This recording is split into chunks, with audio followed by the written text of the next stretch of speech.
Good, happy Tuesday evening. I'm Riley King, and welcome to this Tuesday evening edition of the Riley King Newscast, right here on the Riley King Network. We have a lot of news to get to this Tuesday evening, so let's get started right now. First up,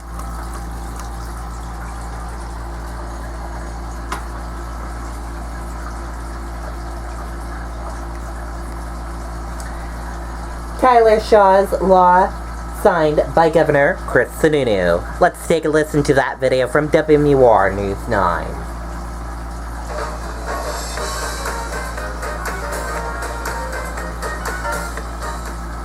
Tyler was loved by so many. Tyler Shaw died after a repeat drunk driver sped off an exit on I-89 South, went through a stop sign, and hit his truck. He had a great sense of humor. He was the heart of our family. Since her son's death, Beth Shaw has made it her mission to make sure no other family experiences a similar nightmare. If we continue to do what we've done and it's not working, it's not going to work. So you need to make change. In 2019, Beth crafted a bill that was stalled due to the pandemic, but today, the Shaw family's hard work has paid off. Governor Sununu finally signing Tyler Shaw's law. I can't believe we're here. It's been such a long road, and it's been the goal line for 2 years, and I just can't believe we're finally here. They've provided the testimony, they've talked to the legislators, they've advocated the right way to get the bill done today. I can't imagine the strength that takes, but without it, I don't know if we'd be here today. Under the new law, repeat DWI offenders that cause harm to or kill another individual could face longer sentences, 10 to 20 years in prison for those with one previous conviction and 15 to 30 years for people with 2 or more. I think he would be pleased. I think he would be honored. I think he'd be proud. You know, he always used to say to me, "Mom, I'm going to make you proud." And now it's me trying to make Tyler proud. And Beth says her fight for change does not stop here. She plans on introducing more legislation in the future. Reporting in Concord, I'm Tim Callery, WMUR News 9. Okay, there you go on that video and that report. Coast bus lines cutting back on schedules. Let's take a listen to that video from WMUR News 9. Coast, the federally funded bus service on the seacoast, still struggling tonight to find CDL qualified drivers. The company typically puts 22 buses on the road, but because of retirements, that number has been scaled back. And the number of buses scaled back as well. Most of the drivers are older, and there doesn't seem to be an interest among younger folks, despite the fact that they pay upwards of $21 an hour plus benefits. The company had to scale back in June, and now it looks like they'll have to cut some service again. There are a couple select runs on Route 33, 40, 43 that are canceled. 33 is in Dover, 40 and 43 are in Portsmouth and Newington. And then there are just a few runs that are canceled on Route 12, 13, and 14, which run between Rochester, Somersworth, Dover, and Portsmouth.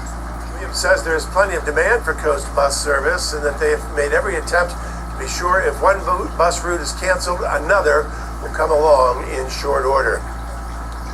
Okay, and there you go on that video and that report.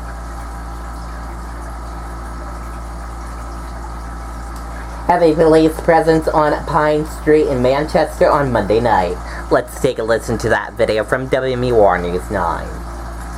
And we are following developing news in Manchester. A heavy police presence was seen last night on Pine Street. We've reached out to police to try and learn what was happening, but so far they're not commenting. The department's call log lists 2 reports of gunshots heard in the area around 8:25 last night. But again, there's no word yet if that's what these officers were responding to. Okay, and there you go on that video and that report. Manchester Police Department presents Briggs family with a 20-year service medal. Let's take a listen to that video from WMUR News 9. Ever wondered about search? Like how autocomplete works? or why you see the ads you do, or want to know how we protect against spam, or how real people make search better. Visit YouTube to learn more about how search works. This week would have marked 20 years on the job for fallen Manchester police officer Michael Briggs. And to honor him, Chief Alan Aldenberg presented the Briggs family with his 20-year service medal. Current and former Manchester officers gathered for the presentation yesterday. Officer Briggs was shot while responding to a domestic disturbance in 2006. He died the next day. The department says that Briggs will always be a part of the MPD family. Okay, and there you go on that video and that report.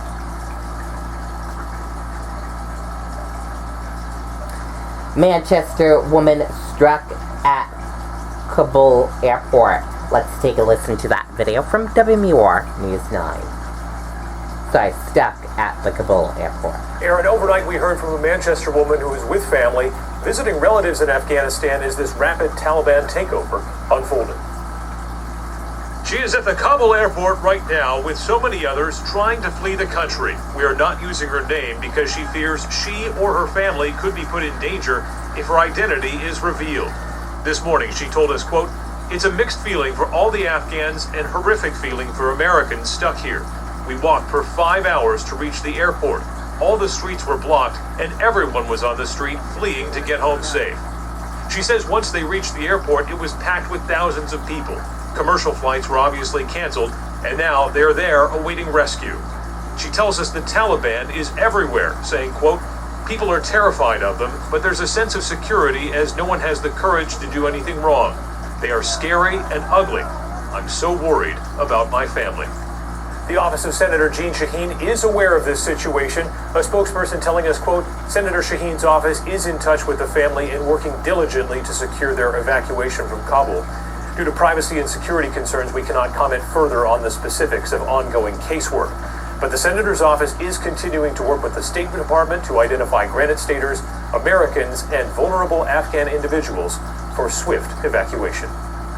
Okay, and there you go on that video and that report. And that does it for this evening edition of the Riley King Newscast right here on the Riley King Network. Thank you for watching and have a great evening. Good night and goodbye.